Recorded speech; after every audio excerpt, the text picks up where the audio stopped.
तो चलिए दोस्तों, आज हम लोग समझते हैं अवतल दर्पण के 3 उपयोग के बारे में। देखिए क्या लिखे हैं क्वेश्चन पर हमारा कि अवतल दर्पण के 3 उपयोग को लिखें। यहाँ पर देखिए पहला हमारा क्या है, हजामती दर्पण के रूप में, यानी कि देखिए हजामत बनाने में किस दर्पण का उपयोग किया जाता है, तो अवतल दर्पण का उपयोग किया जाता है। दूसरा हमारा है यहाँ पर देखिए सर्च लाइट तथा मोटर के अग्रदीप यानी कि हेडलाइट में प्रवर्तक के रूप में, यानी कि अगर हेडलाइट है ना मोटरसाइकिल के, तो इसमें हम लोग का कौन सा दर्पण का उपयोग किया जाता है, तो अवतल दर्पण का उपयोग किया जाता है। दूसरा देखिए यहाँ पर तीसरा हम लोग डॉक्टर द्वारा रोगियों के नाक कान गाला को जांच करने के लिए, डॉक्टर द्वारा रोगियों के नाक कान गाला को जांच करने के लिए हम लोग अवतल दर्पण का उपयोग करते हैं। और यहाँ पर समझिएगा, बात को ध्यान से समझिएगा। देखिए यहाँ पर ट्रिक एक बताते हैं, ध्यान दीजिए, ये सब याद करने का। देखिए अगर जो लालटेन रहेगा, ध्यान दीजिएगा, लालटेन और यहाँ पर एक टॉर्च, ध्यान समझिएगा हम क्या बात कर रहे हैं। लालटेन रहेगा तो ये आएगा आपका उत्तल दर्पण में, ठीक है, क्या में, उत्तल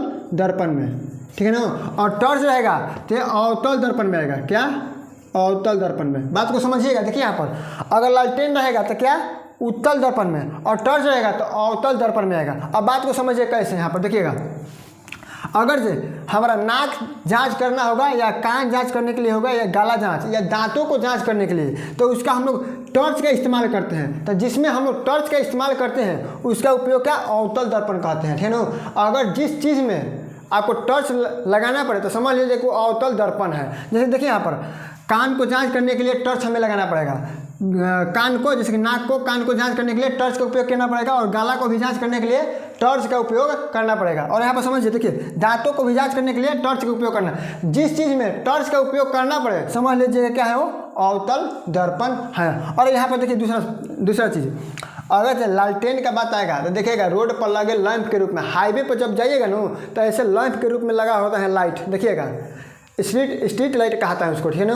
तो देखिएगा वहाँ पर उत्तल दर्पण है। जब बिखराव के बारे में कहेगा, बिखराव मतलब कि दर्पण जो है ना लाइट बिखर रहा है, तो वहाँ पर उत्तल दर्पण का होगा। जैसे देखिए लालटेन एक ही जगह लाइट नहीं फेंकेगा, वो बिखार देगा, यानी कि फैला देगा लाइट को। तो उसमें क्या करते हैं हम लोग, उत्तल दर्पण का उपयोग करते हैं। और एक बात समझिएगा, कहेगा कि अवतल दर्पण में, ये प्रश्न आपको पूछेगा, याद रखिएगा कि अवतल दर्पण में कैसा प्रतिबिंब बनता है। तो याद रखिएगा अवतल और उत्तल दर्पण में काल्पनिक बनता है, लेकिन ध्यान दीजिएगा यहाँ पर बात को, अवतल दर्पण में हमारा क्या बनेगा, काल्पनिक, काल्पनिक, काल्पनिक सीधा, और क्या बनेगा, सीधा और बड़ा प्रतिबिंब बनता है। याद रखिएगा ये आएगा आपका, ध्यान दीजिएगा। अवतल दर्पण में कैसा प्रतिबिंब बनता है हम लोग का, तो काल्पनिक, सीधा और बड़ा प्रतिबिंब बनता है। और देखिए उत्तल दर्पण का बात करेगा तो ध्यान दीजिएगा, ध्यान दीजिए यहाँ पर समझिए, उत्तल दर्पण का बात करेगा, ध्यान दीजिए, उत्तल दर्पण का, तो ध्यान दीजिए इसमें भी काल्पनिक बनेगा, ठीक है, काल्पनिक, काल्पनिक, सीधा, सिर्फ यहाँ पर छोटा हो जाएगा। बात को समझिएगा, यहाँ पर क्या होगा, छोटा होगा, ठीक है ना। उत्तल दर्पण की बात करेगा तो यहाँ पर क्या होगा, छोटा होगा। अवतल दर्पण की बात करेगा तो यहाँ पर क्या होगा, बड़ा होगा। दोनों में सेम क्या रहेगा, काल्पनिक सीधा, काल्पनिक सीधा दोनों में सेम रहेगा। अब इसको भी हम लोग ट्रिक लाए हैं याद करने का। देखिए यहाँ पर बात समझिएगा, अगर अवतल दर्पण, देखिए अवतल है ना, ये अवतल है, ये क्या हम लोग का उत्तल है, ठीक है ना। बात को समझिएगा, ये अवतल का अक्षर जो है ना वो बड़ा है, ठीक है ना, क्या इसका अक्षर बड़ा है, देखिए 1 2 3 4, यानी कि 4 डिजिट में इसका, 4 नंबर में इसका अंक है, ठीक है ना। तो ये बड़ा है तो इसमें बड़ा प्रतिबिंब बनेगा, ठीक है, समझ में आ गया होगा आप लोगों का। अब यहाँ पर समझिए, देखिए उत्तल दर्पण है तो उत्तल दर्पण में ध्यान दीजिएगा यहाँ पर छोटा आ रहा है, यानी कि देखिए अवतल से छोटा है, इसमें देखिए इसमें बड़ा है, इसमें क्या है, छोटा है, यानी कि 1 2 3 वही, इसमें 3 ही अंक है, तो इसमें छोटा प्रतिबिंब बनेगा। तो समझ में आ गया होगा।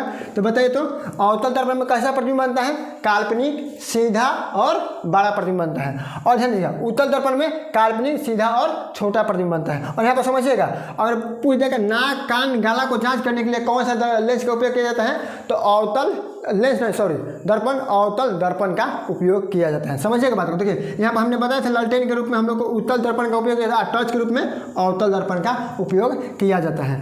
अगर हमारी वीडियो पसंद है तो वीडियो को लाइक, शेयर और सब्सक्राइब जरूर करिएगा। मिलते हैं नेक्स्ट वीडियो में, तब तक के लिए जय हिंद।